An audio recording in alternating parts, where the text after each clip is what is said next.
बिस्मिल्लाहिर्रहमानिर्रहीम। हम फ़िज़िक्स का ये थर्ड चैप्टर जो स्टार्ट करते हैं। थर्ड चैप्टर जो है फ़िज़िक्स का 9th क्लास का, वो डायनामिक्स है। और डायनामिक्स के बारे में आज मैं आपको इंट्रोडक्शन दूंगा कि ये डायनामिक्स क्या चीज़ है, और उसके लिए मैं वीडियो का भी एक सहारा लूँगा और कुछ चीज़ें हैं जो आपकी बुक से रिलेटेड और कुछ मैंने मुझे जगह से लेके आप लोगों से शेयर करनी है। तो डायनामिक्स को स्टार्ट करने से पहले जो इनका छोटा सा तारुफ है वो ये है कि ये मैकेनिक्स की एक ब्रांच है जो डायनामिक्स है। ठीक है, तो मैकेनिक्स जो रिलेटेड होता है मोशन ऑफ ऑब्जेक्ट्स की, यानी ये स्टडी ऑफ मोशन को हम जो है पढ़ते हैं। मैकेनिक्स किससे के इक्वल होता है?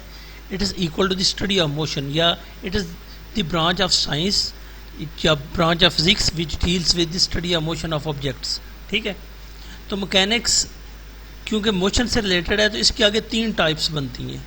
3 टाइप्स को हम बारी बारी डिस्कस भी करेंगे और मैं आपको बताऊंगा भी कि इनकी जो डिटेल है या जो इनकी डिस्क्रिप्शन है वो मैं बता दूंगा। इसकी जो पहली टाइप है वो है काइनेमैटिक्स, जो हम पढ़ चुके हैं चैप्टर नंबर 2 के अंदर। ठीक है, मैकेनिक्स है हम जिसमें हम पढ़ते हैं कि ये स्टडी ऑफ मोशन है ऑफ ऑब्जेक्ट्स, और उसकी जो पहली जो टाइप है वो है काइनेमैटिक्स। काइनेमैटिक्स में हम पढ़ते हैं कि हाउ ऑब्जेक्ट्स मूव्स, ऑब्जेक्ट्स कैसे मूव करते हैं, इसमें क्यों मूव करते हैं, उनके पीछे क्या अवामल हैं, ये जानने की ज़रूरत नहीं है। ठीक है, ना ही हम इस काइनेमैटिक्स में रहते हुए ये जानने की कोशिश करते हैं।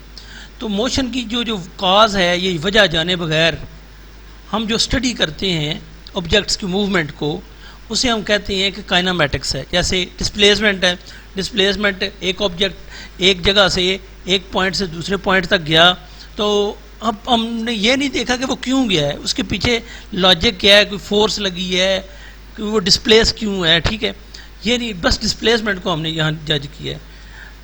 वो क्यों हुआ है, उसकी मेन काज क्या है, ये हमने इसमें नहीं डिस्कस किया, ना ही हम पढ़ेंगे काइनेमैटिक्स में, ना ही हमने पढ़ा है। ठीक है, हमने पोजीशन के बारे में पढ़ा, वेलोसिटी के बारे में, एक्सेलरेशन वगैरह के बारे में।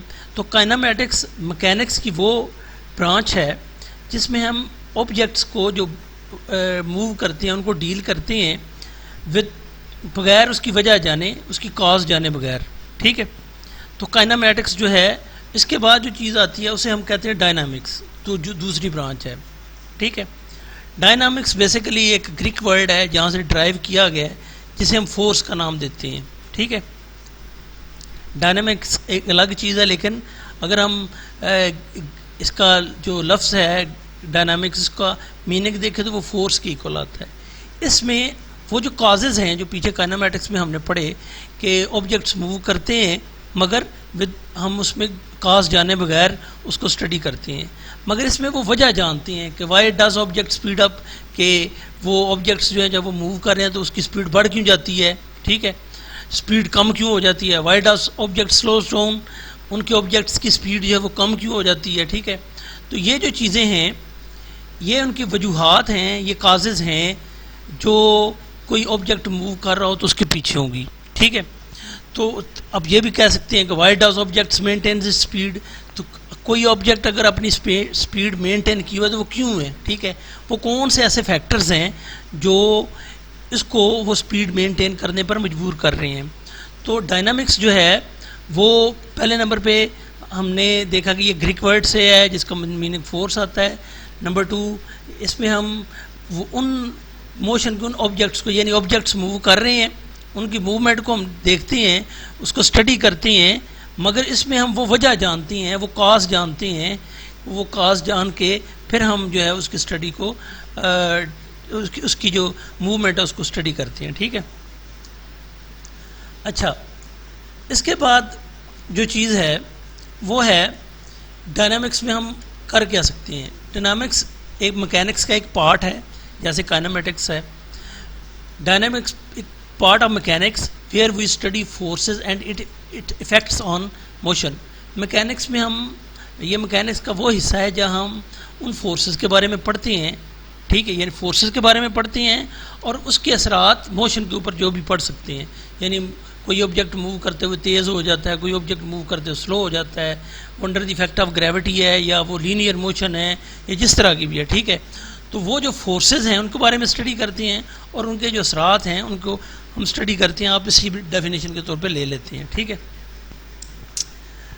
अच्छा, ये एक पॉइंट है कि generally people think that in order to move something we require force. हमारा ख्याल यही है, या लोग भी यही सोचते हैं कि मूव करने के लिए फोर्स की ज़रूरत होती है, मगर जो न्यूटन के लॉज को अगर हम पढ़ें, जो आगे हम पढ़ेंगे, आपकी बुक में भी हैं, अगर हम पढ़ें तो उसके अकॉर्डिंग ये ट्रू नहीं है, उसके अकॉर्डिंग ट्रू नहीं है। क्यों?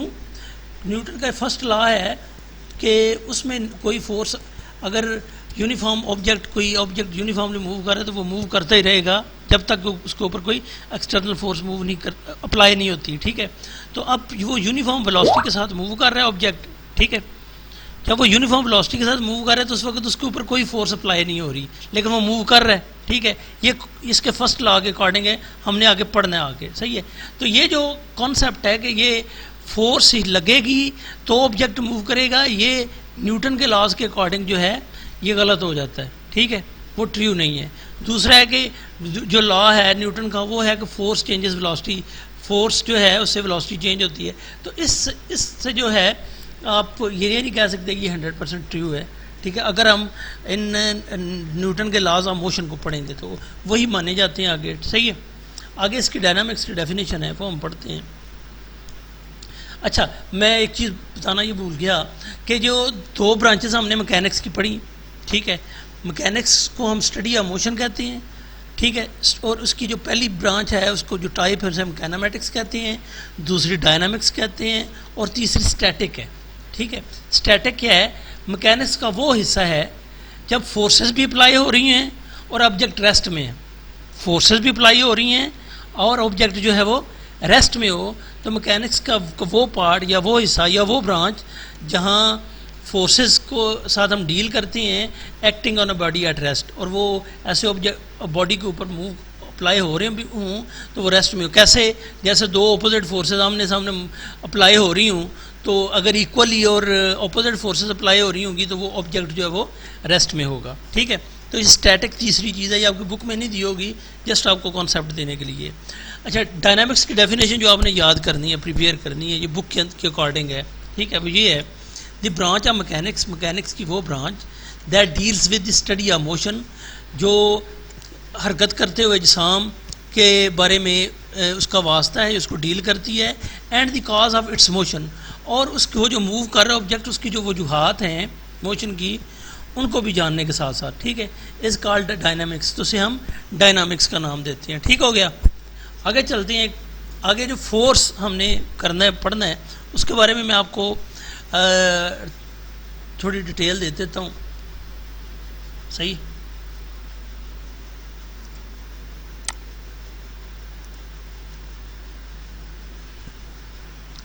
अच्छा, ये थोड़े से एनिमेशन हैं, ये मैं करके बताता हूँ आपको। अच्छा, इसमें है कि फोर्स हमने जानते हैं कि कोई जब ऑब्जेक्ट को अप्लाई हो, जब किसी ऑब्जेक्ट को हम पुश करते हैं या पुल करते हैं, जैसे यहाँ जो डायग्राम में या ये नज़र आ रहा है एनिमेशन में कि एक बंदा जो है वो डोर को पुश करता है, जब वो पुश करता है, ठीक है, तो उसकी वजह से वो खुल पाता है। अब हमारे हाथों की फोर्स जो है उसके ऊपर लगी है, ठीक है, जिसकी वजह से इस पुशिंग की वजह से खुला है। इसी तरह एक बाइसिकल के ऊपर ये राइडिंग कर रहा है, ये बच्चा राइड की हुई है इसने, ठीक है, वो अगर पाँव की मदद से पुश नहीं करेगा, ठीक है, तब तक वो उसको आगे मूव नहीं करवा सकते। तो यहाँ भी पुश की बात है, ठीक है। इसी तरह ये मस्कुलर पावर है, इसमें ऑब्जेक्ट जो है उसको हम उठाते हैं, नीचे से पकड़ के फोर्स लगाते हैं मसल्स का, और हम उसे ऊपर लेके जाते हैं, ठीक है। तो यहाँ हमारे जहन में आ जाता है कि फोर्स जो क्या चीज़ है, ठीक है। अब आगे है कि फ़र्ज़ करें एक बॉल है जो रेस्ट में है, ठीक है। अब एक रेस्ट में है तो उसे उसके ऊपर कोई क्योंकि फोर्स अप्लाई नहीं हो रही, ना ही उसे को पुश कर रहा है, ना ही को पुल कर रहा है। अब अगर हम उसको इस डायरेक्शन में किक करते हैं, ठीक है, तो वो इसी डायरेक्शन में ही मूव करेगा। तो जहाँ से हम ये कह सकते हैं कि जिस डायरेक्शन में हम फोर्स लगाते हैं वही डायरेक्शन उस फोर्स की होगी, या उसके मूव करने की जो डायरेक्शन ऑब्जेक्ट की उसी के अकॉर्डिंग ही फोर्स, यानी अप्लाइड फोर्स की जो डायरेक्शन होगी वही डायरेक्शन जो है फोर्स की होगी, ठीक है। फोर्स एक फिर हमें पता चल जाता है कि एक वेक्टर क्वांटिटी है।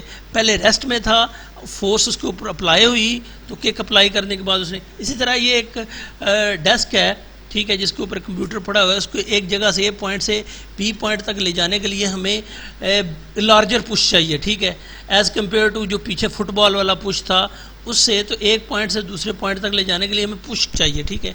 यहाँ हमें पुल चाहिए होती है किसी चीज़ को मूव करवाने के लिए, या तो यहाँ भी फोर्स अप्लाई हुई है डेस्क के ऊपर, ठीक है। अब इसी तरह ये पेन को नीचे से ऊपर उठाया है, ठीक है, तो इसमें भी क्या हुआ कि फोर्स अप्लाई हुई है ऐसे नीचे से ऊपर उठाने के लिए पेन को, ठीक है। तो ये पुलिंग वाला सिले। इसी तरह बॉल को किक किया, ये भी फोर्स है, वो पुश है वो भी फोर्स है, वो लिफ्ट किया है उसको, पेन को डेस्क के ऊपर से उठाया है, ये सारी टाइप्स जो हैं हम कहते हैं कि ये फोर्स लगी है, ठीक है। तो अब जो फोर्स को समझने के लिए मज़ीद ये जो पैडलिंग है, या जिसे ये भी पुशिंग का एक अमल है, ये भी एक फ़ोर्स है। इसी तरह हिट करके हम नेल जो है या एक कील है वो लगा रहे हैं किसी लकड़ी में, वो भी एक फ़ोर्स अप्लाई हो रही है। इसी तरह बॉल के ऊपर फोर्स अप्लाई होती है, फुटबॉल के ऊपर तो वो मूव करता है। इसी तरह ड्रॉ को ओपन करना हो तो हम वो पुल करते हैं, ठीक है, तो उससे वो ओपन होता है। इसी तरह ये जो वायर हैं स्ट्रिंग्स की, इनको हम प्लग करना हो तो हम उसको प्लग करने से फोर्स अप्लाई होती है। इसी तरह इवन आप कोई गेम खेल रहे हो तो उसको एक जगह से दूसरी जगह इनको लेके जाना हो ऑब्जेक्ट्स को, तो क्या होगा, हमें फोर्स चाहिए होगी, बेशक हम थोड़ी सी क्यों ना लगानी पड़े। अगर हमने खाना खाना है तो हमें नीचे से नवाला तोड़ने के लिए भी फोर्स चाहिए होगी, बेशक वो मिनिमम ही क्यों ना हो। तो ये पुलिंग है या पुशिंग है, दोनों चीज़ें। किक वाली साइड पे भी पुशिंग है, ये देखें ये पुलिंग का अमल है, ये भी पुलिंग का अमल है, ये भी पुल करने का अमल है। ये सारी की सारी जो हैं ये फोर्स को इंडिकेट कर रही हैं, ठीक है। तो फोर्स जो बेसिकली पुश एंड पुल है अप्लाइड ऑन ऑब्जेक्ट्स, जो ऑब्जेक्ट्स के ऊपर अप्लाई हो रही है, इंटरेक्टिंग बिटवीन ऑब्जेक्ट्स, ठीक है। अब इनमें इंट्रैक्शन है। एक चीज़ यहाँ मैंने पहले जो लेक्चर बनाया था उसमें मैं बताया था कि जो फोर्सेस दो तरह की होती हैं, इंटरेक्टिंग और नॉन इंटरेक्टिंग, यानी कॉन्टैक्ट फोर्सेस और नॉन कॉन्टैक्ट फोर्सेस, ठीक है। तो ये इंटरेक्टिंग फोर्सेस हैं, ठीक है। ये जैसे ये बॉल को हिट किया तो एक जगह से दूसरी जगह मूव किया। इसी तरह ये डेस्क को अगर हम ले के जाते हैं एक जगह से तो इसके साथ इंटरेक्शन करना पड़ा, उसको साथ हाथ से पुश करना पड़ा, ठीक है। तो ये फोर्स की टाइप्स हैं। लेकिन ग्रेविटेशनल फोर्स है यानी ज़मीन की कशिश की फ़ोर्स, उसमें इंटरेक्शन ऐसे नहीं होता, उसमें वो नॉन कॉन्टैक्ट फोर्स है। इसी तरह इलेक्ट्रोस्टैटिक फोर्स है, वो भी एक नॉन कॉन्टैक्ट फोर्स है। फोर्स इज़ अ पुश और pull upon an object resulting from the objects interacting with. तो ये बेसिकली इंटरेक्शन के साथ होगा जो फोर्स है। जो कुछ नेचुरल फोर्सेस हैं जो जिन्हें हम कहते हैं जैसे ग्रेविटेशनल फोर्स है या इलेक्ट्रोस्टैटिक फोर्स है, ये नेचुरल फोर्सेस हैं, ठीक है। ये नॉन कॉन्टैक्ट फोर्सेस हैं, सही। आगे चलते ये मैंने आपकी बुक से एक जो पीस है, जो हिस्सा ये लिया है ताकि आप लोगों को मैं डेफिनेशन जो है वो बता सकूं, सही। तो इसमें इसकी जो फोर्स की डेफिनेशन है वो ये है, ठीक है। फोर्स क्या है? फोर्स मूव्स और टेंड्स टू, आपने ये याद करनी है। फोर्स मूव्स और टेंड्स टू मूव्स। फोर्स जो है वो हरकत करती है या हरकत करवाती है या हरकत करने पर मजबूर कर देती है। स्टॉप और टेंड्स टू स्टॉप, रोकती है या रोकने पर मजबूर कर देती है या रोक देती है। The motion of a body, किसी ऑब्जेक्ट की या किसी भी जिस्म की मोशन को। The force can also change the direction of the body. Force की मदद से हम बॉडी की जो डायरेक्शन है वो भी बदल सकते हैं, ठीक है। ये तो डायरेक्ट इसकी डेफिनेशन होगी। अब यूनिट्स क्या हैं? आपकी बुक में दिया हुआ है, इनको बिल्कुल शुरू में देना चाहिए था। ये न्यूटन का सेकंड लॉ के बाद दिया हुआ है। न्यूटन का सेकंड लॉ आता है F = m में। यहाँ फोर्स जो है F से ज़ाहिर की जाती है, m जो है मैस से ज़ाहिर किया जाता है और a को एक्सेलरेशन को a से इंडिकेट किया जाता है। F = m में ये न्यूटन का सेकंड लॉ है, ठीक है। तो ये मैं यूनिट बताने लगूँ ताकि आप लोगों को अभी पता चल जाए। तो इसके जो ऐसे यूनिट है फोर्स के वो न्यूटन है, ठीक है। ऐसे यूनिट ऑफ फोर्स जो है वो न्यूटन है। और ये जो सेकंड लॉ है न्यूटन का, उसके मुताबिक एक न्यूटन वो फोर्स है, यानी ऐसी फोर्स है एक न्यूटन के किसी ऑब्जेक्ट में जो 1 मीटर पर सेकंड स्क्वायर का एक्सेलरेशन प्रोड्यूस करवा दे। क्या एक न्यूटन वो फोर्स है जो किसी जिस्म के अंदर 1 मीटर पर सेकंड स्क्वायर का एक्सेलरेशन प्रोड्यूस करवा दे, और उसका जो मैस है जिस्म का, जिसमें करवाए उसका मैस 1 किलोग्राम हो। अगर किसी ऑब्जेक्ट के ऊपर फोर्स लगती है तो उसमें, और उसका जो मैस है वो 1 किलोग्राम है, तो उसमें अगर एक्सेलरेशन 1 मीटर पर सेकंड स्क्वायर बन जाती है तो हम कहते हैं कि फोर्स जो है वो 1 न्यूटन है, ठीक है।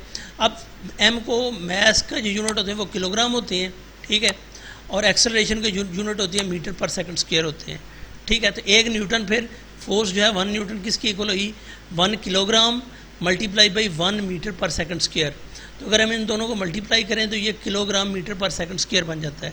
तो ये भी याद रखें कि 1 न्यूटन जो है वो 1 किलोग्राम मीटर पर सेकंड स्क्वायर की इक्वल होगा। तो फोर्स के जो यूनिट हैं वो न्यूटन है, और फोर्स के यूनिट ये भी हम लिख सकते हैं कि न्यूटन जो है वो किलोग्राम मीटर पर सेकंड स्क्वायर के इक्वल आता है, ठीक है। तो ये अभी मैंने 2 डेफिनेशन और ये थोड़ी सी डिस्क्रिप्शन पढ़ाई है, बाकी जो है इंशाल्लाह हम कल पढ़ेंगे, ठीक है बच्चों। अल्लाह हाफिज़। फोर्स का यूनिट एक बार बता दें, किलोग्राम मीटर पर सेकंड है, क्या है वो तो न्यूटन का था ना? है ना, ये न्यूटन ही है फोर्स का। ये आपकी बुक्स के अंदर से ये मैंने वो ये एक पोर्शन लिया है, एक सेकंड, लास्ट वाली है मेरे ख्याल है, हाँ ये, ठीक है। तो वो आगे ना जहाँ न्यूटन का सेकंड लॉ वाला टॉपिक है वहाँ इसके यूनिट दिए हुए हैं।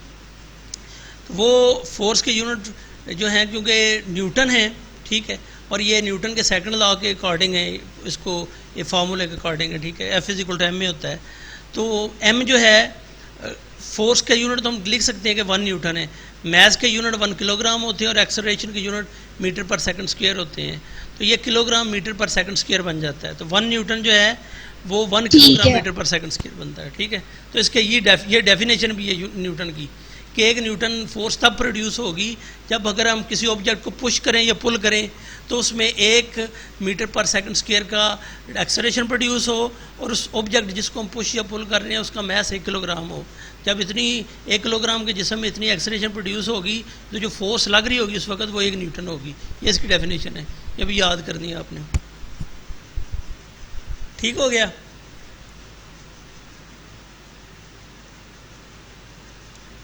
अल्लाह हाफिज़।